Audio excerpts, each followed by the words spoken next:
Bonjour à toutes et tous et bienvenue sur Grandeur Nature. C'est mon premier projet de couture personnellement. Ça veut dire que c'est plein d'erreurs. Il ne faut pas prendre ça comme un tutoriel. Peut-être juste une inspiration pour ceux qui hésitent, qui se disent est-ce que je vais le faire, est-ce que je ne vais pas le faire. Alors certains peut-être après avoir vu toutes ces vidéos vont plutôt s'enfuir en courant. C'est difficile, c'est un métier hein, la couture, donc on ne le réinvente pas.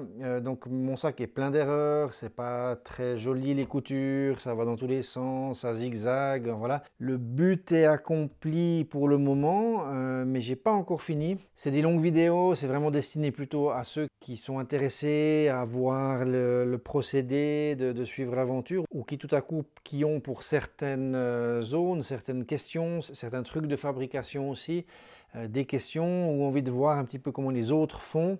Il y a peu de vidéos sur la construction de sacs à dos maison en français, malheureusement.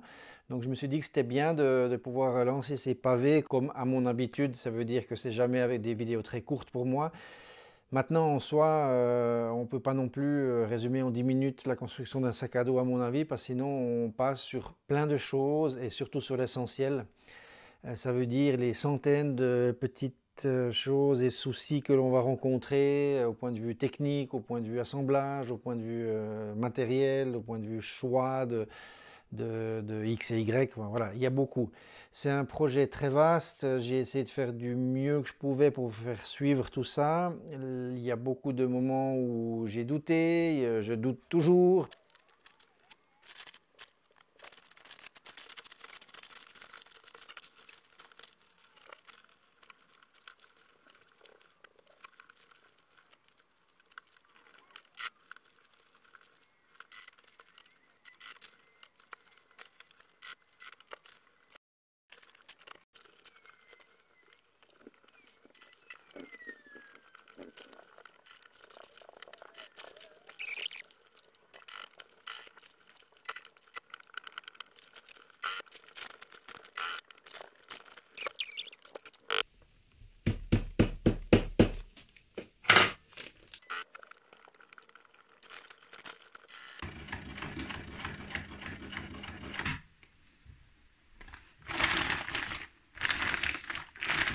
Il est important aussi hein, de toujours hyper bien écarter les tissus pour pas refermer un peu la couture. Hein, faut vraiment que ce soit bien fait. Alors là c'est facile dans un bout droit, mais c'est un peu plus complexe quand on arrive dans les courbes et les lieux difficiles.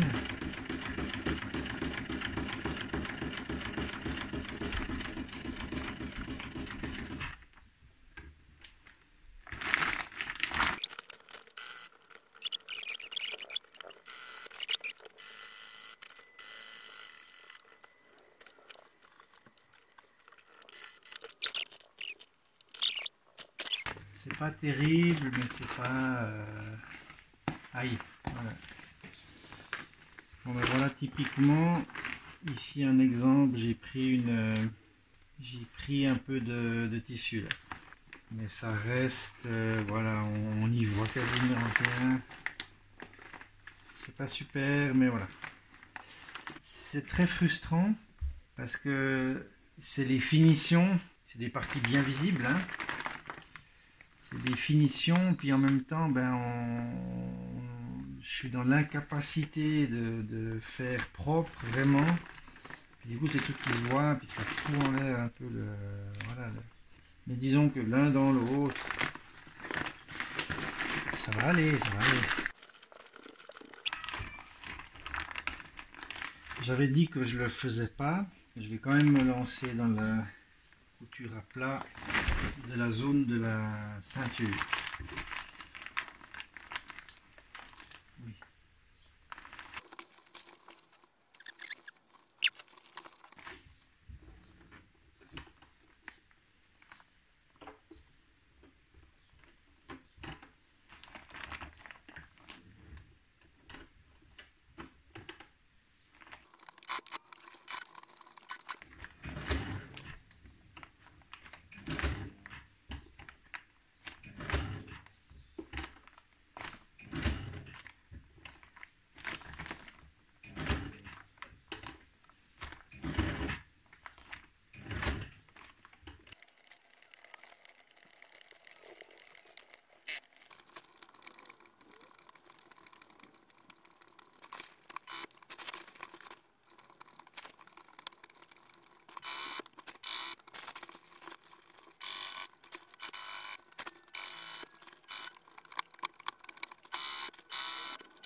Verdict.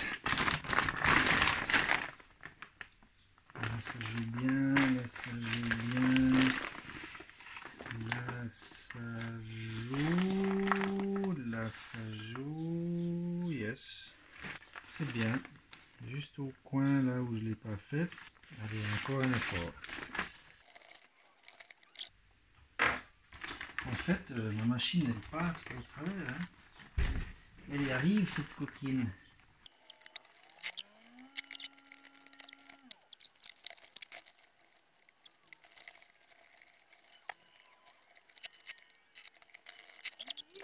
Ça va, je suis encore content.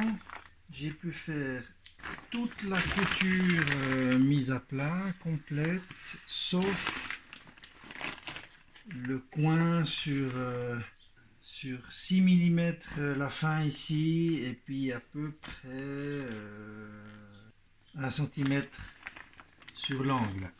Là, j'y arrive pas. Mais je pense que ça ira bien, ça ira bien. Je veux dire, c'est quand même... ça fait 2 coutures, hein. Ça veut dire, j'ai pas réussi à mettre à plat juste là. Ce qui est un peu embêtant, c'est que c'est justement l'angle où ça tire sur la ceinture en fait. Ah ok, je pourrais faire de ce côté là.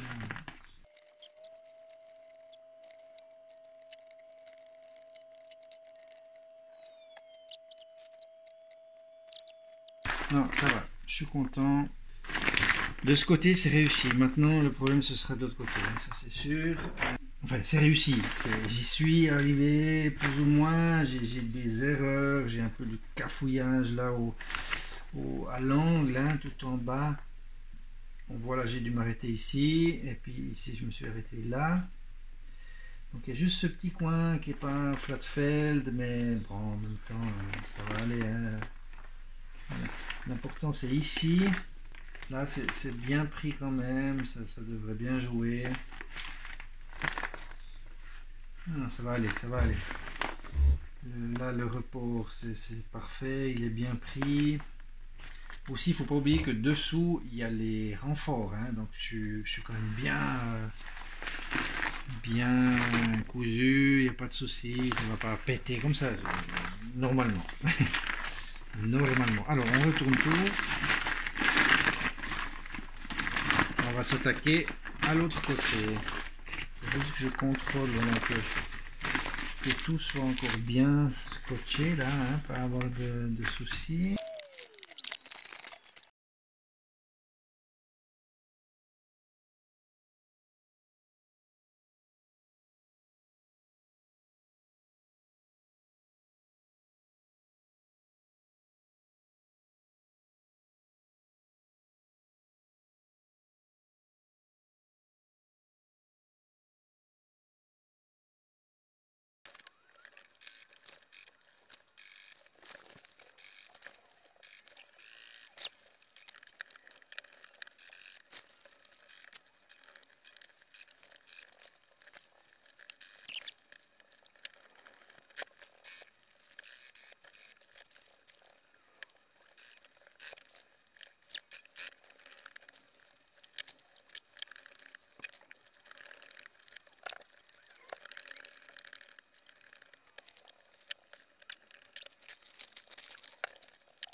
Ok, première étape, c'est fait. Ça c'est bien, ça a bien fonctionné. Je crois que je n'ai pas pris de choses dedans. Je vais pas trop le retourner parce que si là maintenant je le retourne trop, je vais vraiment risquer d'attraper des choses et tout. Bon, ça se passe bien. C'est dur, c'est pas très précis sur les passages et tout à coup un gros bourrelet qui arrive. Donc comme c'est sur le Dyneema, mon pied, en plus il n'y a pas beaucoup de pression, hein, d'écrasement de la part de la machine, donc mon pied glisse. De plus, il n'est pas cranté, par exemple avec ce qu'on appelle un walking foot, où il y a l'entraînement par le bas et par le haut.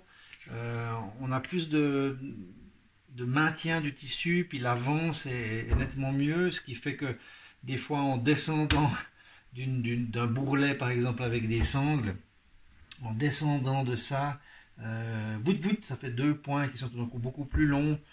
Enfin voilà, il y a plein d'imprécisions, si on veut, de couture comme ça qui sont dues à différentes choses. Première, c'est que la machine est quand même relativement entre guillemets faible. Elle arrive déjà à faire tout ça, c'est fabuleux, hein. C'est une machine de maison, je le répète. Mais aussi avec les tensions, ça veut dire que là par exemple où j'ai les élastiques, j'ai énormément de tension. Le tissu lui-même est très rigide, il y a les endroits où il y a les bretelles, il y a les endroits où il y a la ceinture, il faut passer au travers des couches, il y a jusqu'à 8 couches, hein, 7 couches de Dyneema 150, plus 2 couches de filet 3D, donc ça fait beaucoup. Jusque là ça va. Maintenant on entre juste là dans le moment critique. Ça veut dire que le sac est un tube maintenant qui est fermé et je vais tenter la deuxième mise à plat de couture. Ça veut dire que je viens coudre encore une fois comme ça, mais je ne peux pas coudre comme à mon habitude à travers les deux tissus. Je dois vraiment j'ai ça comme surface, en fait. J'ai seulement ça qui va me permettre d'ouvrir, en fait, comme cela, et pouvoir mettre ça à plat, comme ça. Voilà, là, je pourrais coudre. Le problème, imaginez l'avance, c'est que quand je vais être tout au fond, je vais avoir l'entier du sac compressé pour pouvoir accéder. En résumé, c'est pas possible. Parce que je pense pas que je vais y arriver. Avec le Tyvek, c'était déjà extrêmement limite. Voilà. Ce que je dois peut-être faire, j'ai deux solutions. Soit je pars depuis le haut et puis je ravale hein, tout le tissu et je m'arrête quand je peux. Soit je fais le contraire. Je vais d'abord au plus difficile, donc je vais le plus loin possible pour commencer. Puis je reviens vers le facile, quitte à faire en plusieurs fois une couture par exemple qui va depuis je sais pas, depuis ici si j'arrive et qui vient comme ça, et puis l'autre qui fait ce bout là. Donc je vais essayer, le plus dur c'est ça, c'est cette courbe là, au fond du sac, ça c'est infernal. Après la toute petite ici, elle est dure, mais en général, bon, ça va, elle dure pas longtemps, on la saute et puis on repart. Mais la plus dure, c'est vraiment celle-là, parce que c'est long et c'est en cours, mais c'est vraiment infernal. Ce que je vais faire, c'est que, en plus, dans cette situation-là, c'est là où on a vraiment le risque d'attraper une partie. Vous voyez, ça va être plié comme ça, hein, ça va être vraiment un truc infernal. Donc, je dois coudre là-dedans, puis passer 1 cm, mais il suffit que j'ai de l'autre côté un petit coup. Voilà. C'est vraiment difficile. Hein. L'ayant fait sur le Tyvek, c'est pour ça que je parle depuis plusieurs épisodes de ce moment. Mesdames, messieurs, on y est. C'est le moment décisif. C'est la dernière Flatfeld, la dernière couture, je ne sais plus comment elle s'appelle, à la française, non je ne suis pas sûr, mise à plat, machin, je ne sais pas. On y est, le moment clé, et puis il ne faut pas se louper parce que je peux avoir un côté relativement bien fait, et puis l'autre qui est complètement merdique parce que ça va dans tous les sens, puis j'ai chopé du tissu, puis après je dois découdre, puis ça laisse des trous, puis c'est moche, puis voilà. Donc, on va essayer de faire ça. Alors, on est d'accord que je dois aller dans ce sens.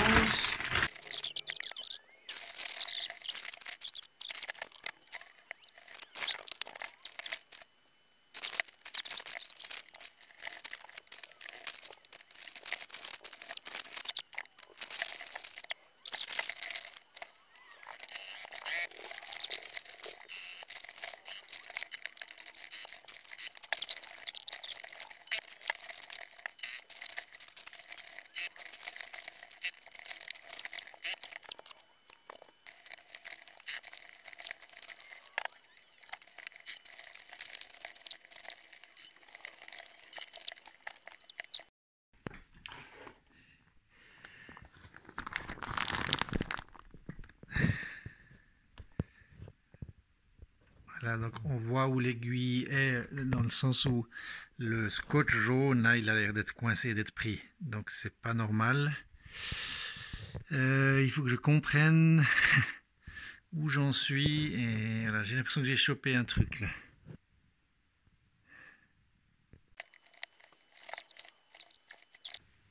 Elle est là, la poche. J'ai chopé la poche. Merde.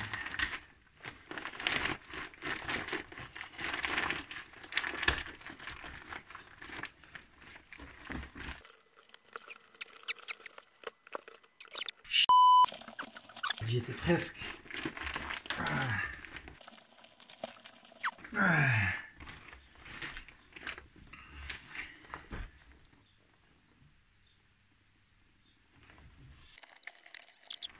J'essaye de tricher, c'est-à-dire de... J'ai sorti l'aiguille à l'envers, donc je ne sais pas ce qui va se passer. Pour voir si j'arrivais à décrocher la poche. Après, replanter là où j'en étais, faire un aller-venu pour sceller et puis continuer. Je ne sais pas si on peut tricher comme ça. Voilà, donc je vais reprendre là où j'en étais, sur le même point.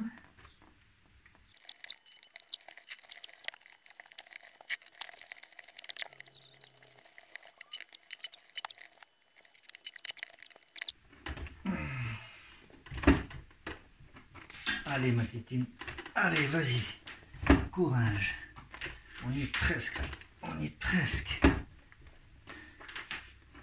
On est presque en bas de la ligne droite. Reste plus que la courbe, le pic. Allez, allez. Petit contrôle, il faut contrôler mais tous les centimètres hein, parce que normalement je suis bon là, tout est écarté, tout est ouvert, c'est bon. Allez, allez ma belle.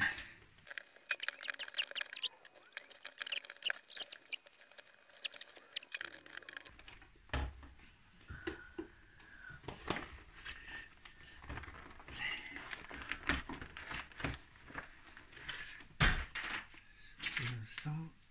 Ah.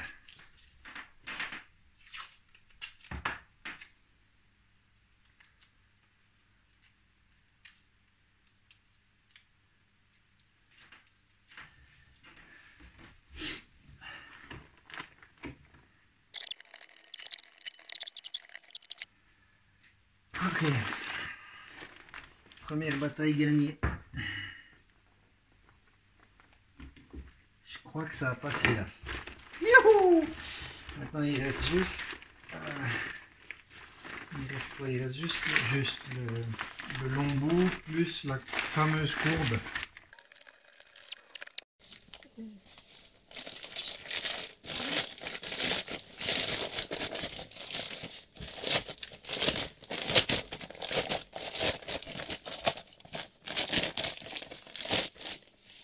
Donc il me reste à faire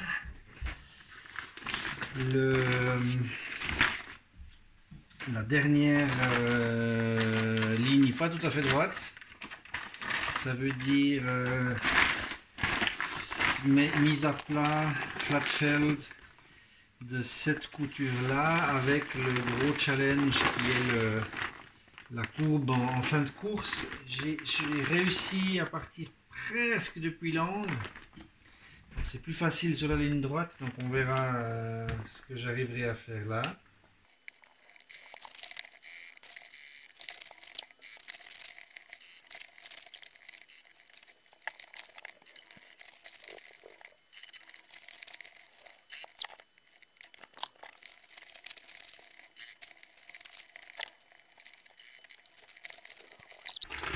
C'est une zone difficile parce que d'un côté il y a à chaque fois le tissu qu'on est en train de répondre, mais dessous, dedans il y a des choses, puis de ce côté j'ai la grande poche principale derrière, et puis de l'autre côté j'ai les poches latérales.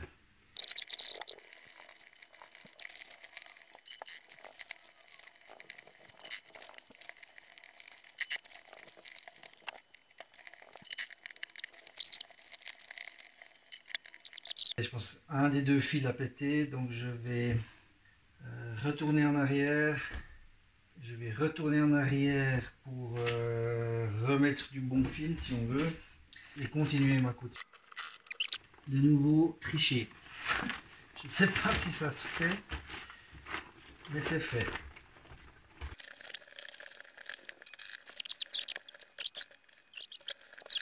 Sincèrement, en ayant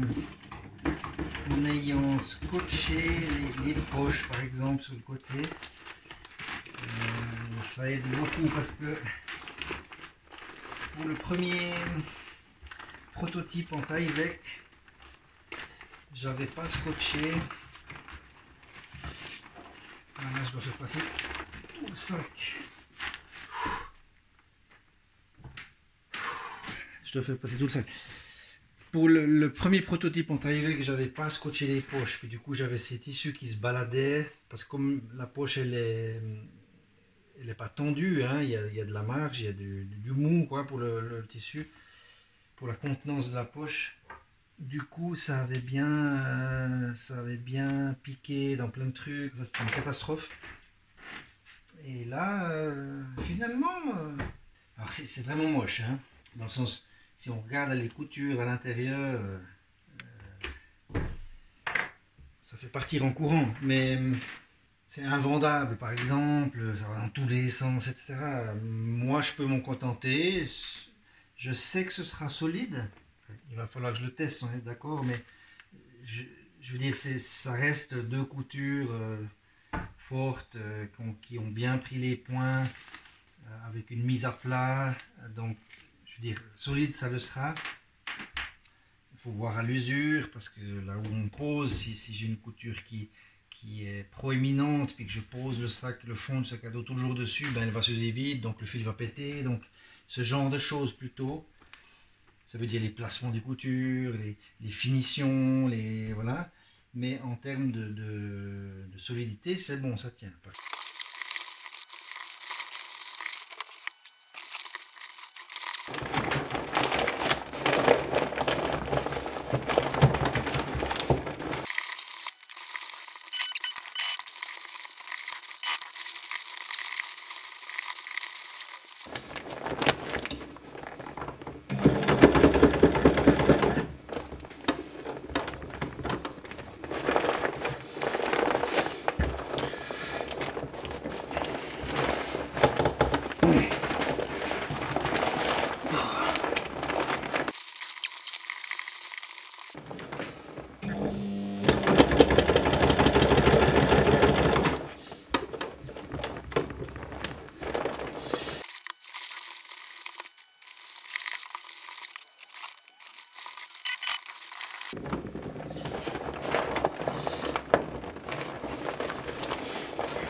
Je suis au bout.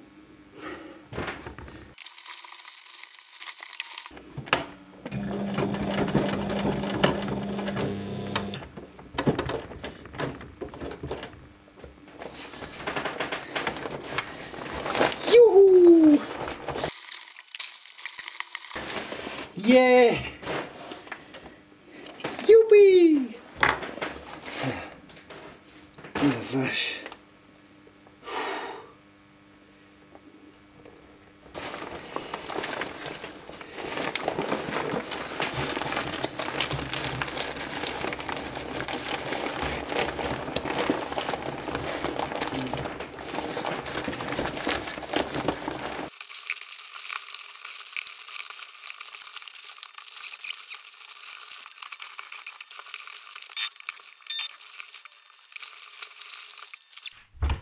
Voilà, ben pour moi c'est une bonne étape de fête. Là, je vais aller me coucher. J'ai bien tenu le coup aujourd'hui. Je suis content parce que je suis arrivé au bout, même si, comme je l'ai dit, c'est pas parfait. Voilà, je pense que dans ces conditions, C'est difficile de faire mieux dans cette configuration, avec cette machine et avec ce type de couture que j'ai choisi, de forme, de patron, enfin le tout combiné, de tissu, etc. C'est clair que si on a quelque chose qui est moins... C'est vraiment très cartonné ça, hein, donc c'est aussi difficile à manipuler. Si on a du cil nylon par exemple, qui est tout souple comme ça, ce serait plus facile déjà. Probablement avec ce tissu-là, comme j'en ai parlé auparavant dans la petite parenthèse que j'ai faite, il faudrait travailler avec des patrons qui ont des formes différentes. Et puis voilà, il faut que je réfléchisse pour me simplifier la vie, que ce soit tout autant solide, joli, parce que j'aime bien ces formes-là de sac à dos, mais que je puisse voir la chose différemment. C'est clair que par exemple, si j'avais une couture ici en bas, ça me permettrait de faire un cylindre, mais qui ne soit pas fermé directement. Enfin, je sais pas, il faut que je réfléchisse à la meilleure manière de faire. Ouais, bref, j'ai toute la nuit pour y penser, ça va aller. Ce qu'on va faire aujourd'hui, c'est que je viens de finir de coudre le sac sur lui-même. Donc j'ai maintenant vraiment mon tube, ou bien mon cylindre, entre guillemets, qui est fermé, avec les doubles coutures, donc la mise à plat de la couture pour un renfort et un meilleur maintien, une meilleure solidité, une meilleure résistance à la déchirure. Je suis très heureux d'avoir réussi à le faire avec cette machine qui est une machine de ménage et non pas une machine industrielle. Donc c'était un peu un exploit si vous regardez la vidéo d'avant, parce que j'ai pas encore retourné le sac à dos. Donc là, j'ai juste refermé le tout. Ce qu'on va faire maintenant directement, c'est je vais contrôler toutes les coutures ici à l'extérieur que je viens de faire, hein. Donc c'est chaque fois les deux flancs qui ont réuni la longue bande finale qui faisait 2 mètres. Et puis je vais ébarber, couper tout ce qui dépasse, qui n'est plus nécessaire, parce que maintenant que la couture a été mise à plat, je peux raccourcir un petit peu, hein, on va dire ces déchets, là, ces barbes, parce qu'on prend toujours un bon centimètre pour avoir de la possibilité et de la facilité de... Voilà, il y a des moments où on peut déraper un peu, donc il ne faut pas être tout au bord, sinon c'est sûr qu'on risque de louper le tissu. Et puis, donc ébarber ça, et ensuite je vais procéder au scellage des coutures, donc l'imperméabilisation, l'étanchéité des coutures avec du scotch Dyneema. Donc là on est sur un tissu en Dyneema, donc ce sera Dyneema sur Dyneema, ça colle super bien, ça renforce en plus les coutures, hein, c'est vraiment fort comme machin. Donc faire cette propreté là, l'étanchéité, et puis une fois que ça sera fait, je vais retourner le sac complètement, ce sera un peu la surprise. Je vais enlever tous les scotch dedans, et puis ensuite je vais devoir égaliser. J'ai des petites différences des tissus vers le haut. En fait, j'ai pas de petite différence, j'ai un pan qui a 1,5 cm de plus. Alors, je ne sais pas d'où ça vient. Maintenant, c'est pas très grave parce que c'est juste un pan à couper, ou le tout, on tire un trait, on coupe propre, et puis voilà, j'ai le dessus qui est propre. Je préfère avoir un peu plus qu'un peu moins sur un, puis devoir couper 3 autres. Là, c'est le contraire, donc ça va bien. Et ça veut dire que je vais donc couper le haut, faire propre. Ensuite, je vais faire un ourlet. Et puis sur cet ourlet, je vais coudre les 2 bandes velcro qui servent à fermer la fermeture par enroulage, par enroulement du haut, et puis fixer les petites boucles de fermeture, et 2 petites, ce sera ces boucles-là. Je vais coudre aussi 2 petites languettes, on va dire, parce que quand le velcro est fermé, c'est difficile de l'ouvrir. Alors on a comme ça deux petits guiglis. On peut les prendre et ouvrir, ça c'est pratique. Et puis ce sera ensuite le final, ça veut dire équiper le sac à dos avec tous les petits cordons, des tendeurs, des latéraux, les boucles, enfin voilà. Et puis ensuite il sera prêt, hein. Je me réjouis beaucoup, avec un tout petit peu d'appréhension, de retourner le sac pour voir finalement la propreté, enfin voilà ce qui se passe.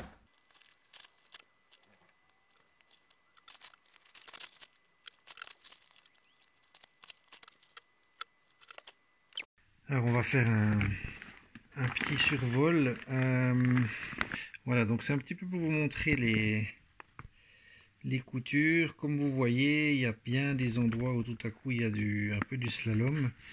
Il y a les endroits les pires, ça veut dire dans les coins quand je devais fermer au fond où ça devient très difficile. Et là par exemple on a trois coutures. En fait la toute première au bord c'est la couture d'assemblage que j'ai fait tout au début. Et là c'est la ceinture en l'occurrence, la zone de la ceinture. Donc dans un endroit où il n'y a pas de, on va dire, d'ustensiles, de choses rajoutées. À ce moment-là, il y a juste seulement deux coutures. Celle de l'extérieur étant la réunification de ces deux tissus, et puis celle qui est contre nous ici, vers le bas, c'est celle qui va mettre à plat la couture.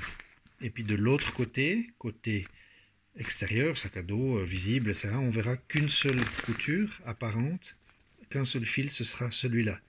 Ensuite, ben voilà, quand c'est tout droit, sympa, ça va bien. Puis tout à coup, on a tout un truc bizarre là. Alors là, ce qui se passe, c'est qu'ici, j'ai des énormes épaisseurs. Et puis, lorsque le patin monte dessus, ça a tendance à glisser. Le Dyneema, c'est très glissant. Ça glisse même sur les patins à dents qu'il y a sous le pied. Donc c'est vraiment... Enfin, j'ai trouvé très difficile. Puis en plus, il y a des tensions parce que comme j'ai des élastiques, par exemple, qui partent comme ça, ou ici, là où il y a les poches, hein, ça c'était assez fort, où il y a les poches, je les ai réglés très fort, ces élastiques, pour qu'ils tiennent bien la bouteille quand elle est dans la poche latérale. Mais du coup, alors c'était vachement difficile à garder cette tension tout en cousant pour coudre droit. Puis dès que je lâchais un peu, oui, ça me faisait partir le pied, etc. Alors, c'est plein d'imperfections qui se verront moins depuis l'extérieur si on veut, donc il faut un peu fermer les yeux. Maintenant je vais sceller tout ça, je vais couper et barber tout ce qu'il y a en trop là, et puis on va sceller avec le scotch, puis ensuite on passera au retournement de tout ça.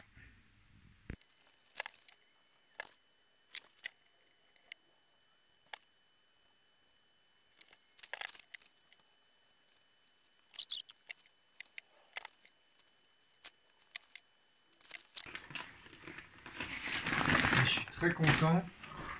J'ai fait aucune erreur dans le sens j'ai pas pincé du tissu ou voilà, ça c'est vraiment génial ça. Que ce soit pas très droit, c'est pas très grave.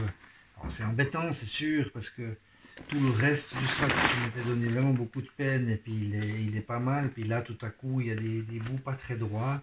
Mais c'est la vie, c'est comme ça. C'est mon premier sac, je répète.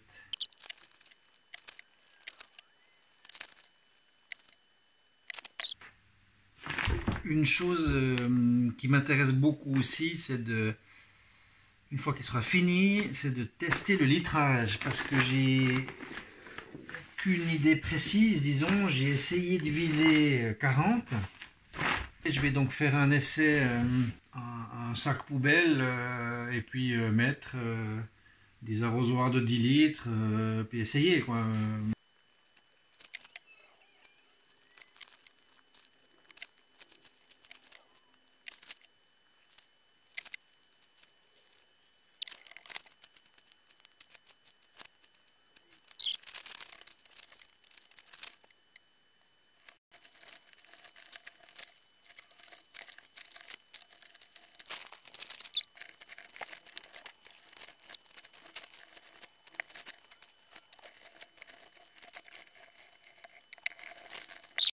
L'étanchéité des coutures est maintenant faite. Un bon truc en avant. Maintenant, suspense. Je retourne pour la première fois le sac après l'avoir cousu et, disons, entre guillemets, terminé. Je vais donc découvrir vraiment définitivement comment les coutures tombent, est-ce que ça va bien, on va le faire ensemble.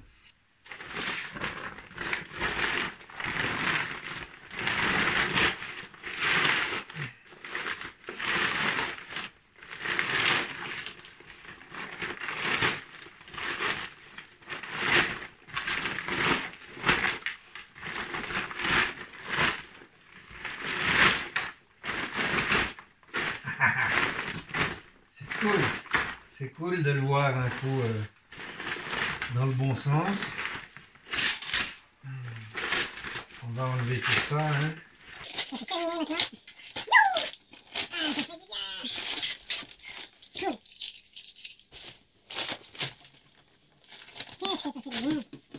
C'est là qu'on va aussi découvrir si j'ai pas quand même fait une erreur de sens de boucle, de couture, de je sais pas quoi.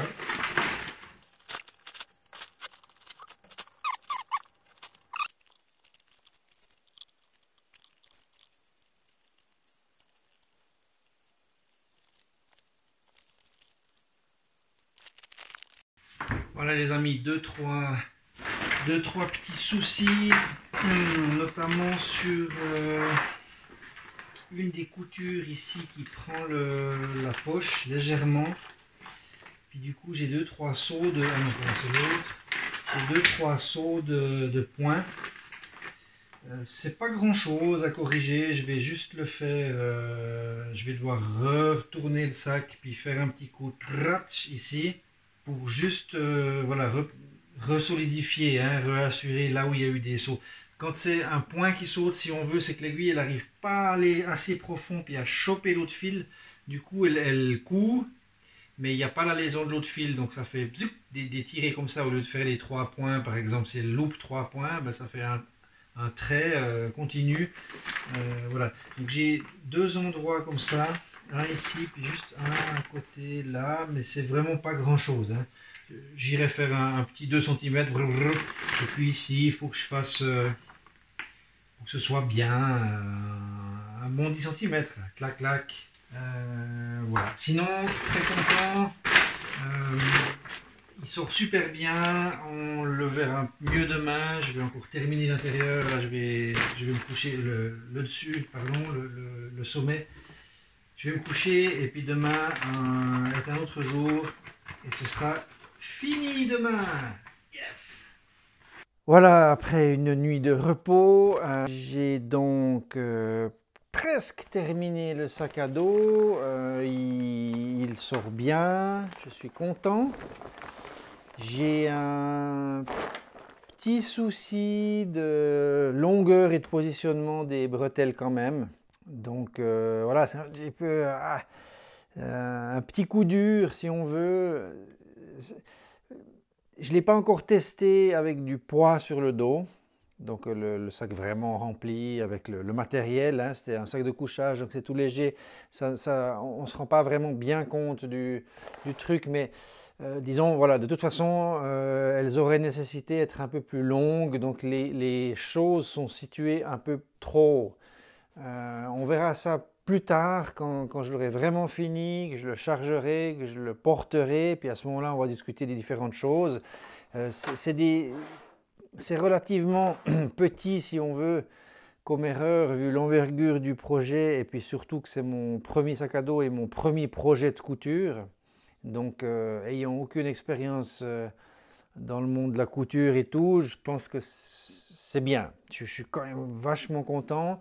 Je pense que je pourrais partir comme ça. J'aurai une ou deux petites modifications, on regardera faire ensemble du coup, que je peux faire sur ce sac sans devoir l'abandonner et tout, hein. Je pourrais randonner avec. Maintenant, ce que je vais faire, c'est refaire une couture, parce que j'ai quelques points qui ont sauté ici. C'était trop épais, donc ça n'a pas réussi à accrocher le fil, donc je vais refaire une petite ligne de couture ici. Je vais faire l'ourlet du haut, faire la fermeture, parce que pour le moment il n'y a rien, hein, c'est le tissu brut en arrivée comme ça. Donc faire l'ourlet, mettre le velcro, la petite languette, les clips, et puis équiper le sac à dos. Et puis ce sera tout pour cette vidéo. Ensuite, dans la vidéo suivante, ben, on verra le sac chargé, équipé, fini. Sur le dos, le litrage, la balance, le poids final donc, hein, mise sur balance du tout avec le pad, avec les poches sur les côtés, sur la ceinture. Et puis une fois que j'aurai toutes ces données là, je pourrai faire cette revue là du sac à dos, et les conclusions, etc., etc. Allez, au boulot!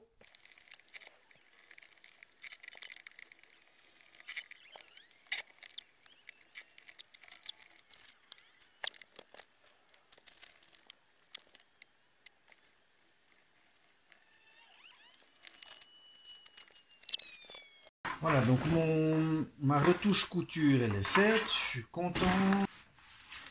Alors, la forme du sac, elle est légèrement en trapèze, comme ça. Ça veut dire le dos est droit, les bandes sont courbes, mais avec la même largeur de haut en bas.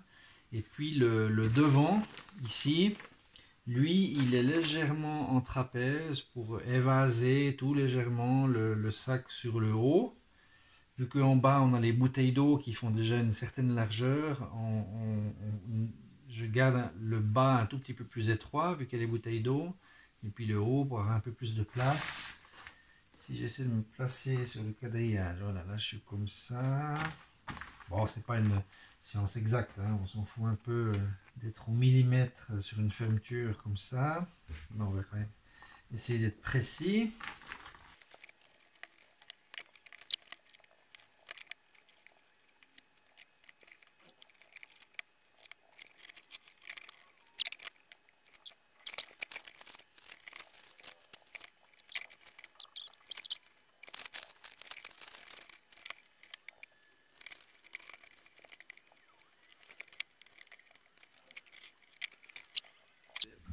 Tout n'est pas tout à fait symétrique dans les longueurs, et c'est sûr que les pans, je peux les avoir cousus légèrement sur une longueur pareille, hein, c'est quand même 2 mètres de couture.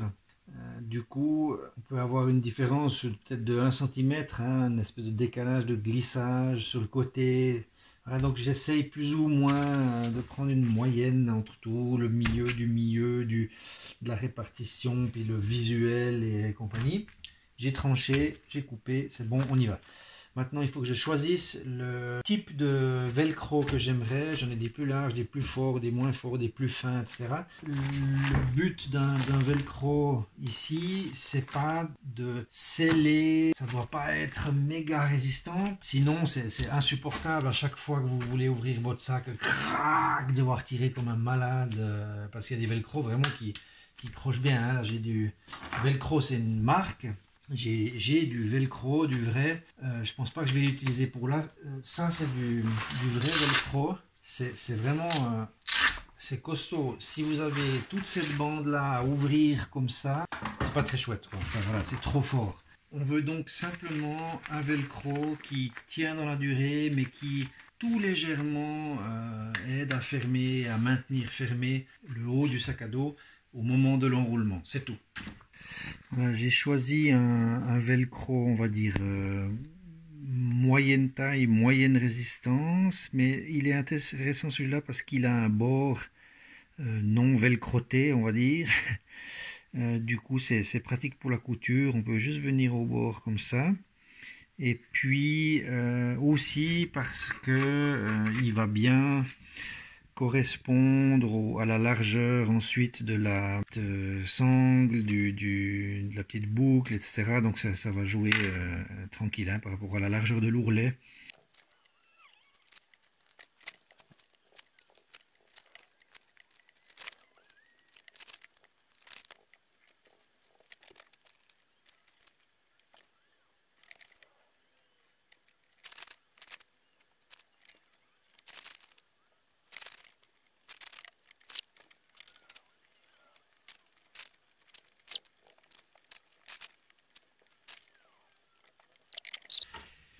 Je couds d'abord un ourlet qui est un tout petit peu plus large que le velcro. Puis ensuite, je couds le velcro sur cet ourlet-là.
Mesdames et messieurs, cette fois-ci, le sac est terminé.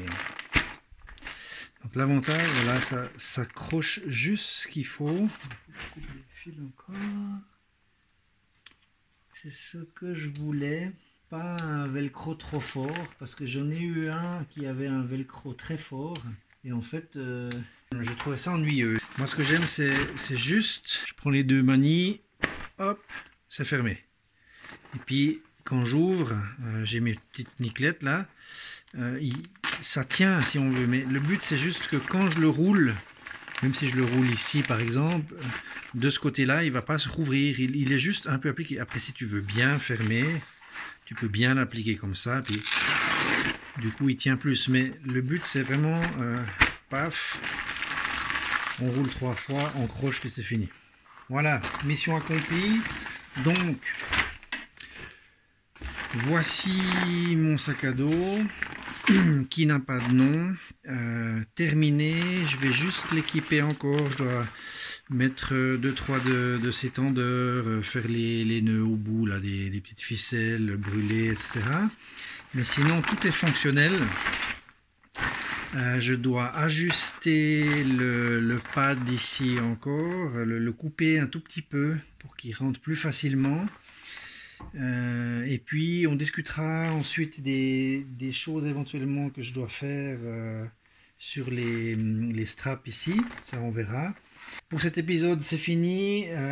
Dans l'épisode prochain, présentation du sac à dos, des détails, le sac à dos chargé, pour que je vous explique un petit peu qu'est-ce qui se passe, qu'est-ce qui joue pas et compagnie. Merci tout le monde pour avoir suivi ce partage d'expérience, on va dire. Allez, bonne soirée à tous, merci pour tout.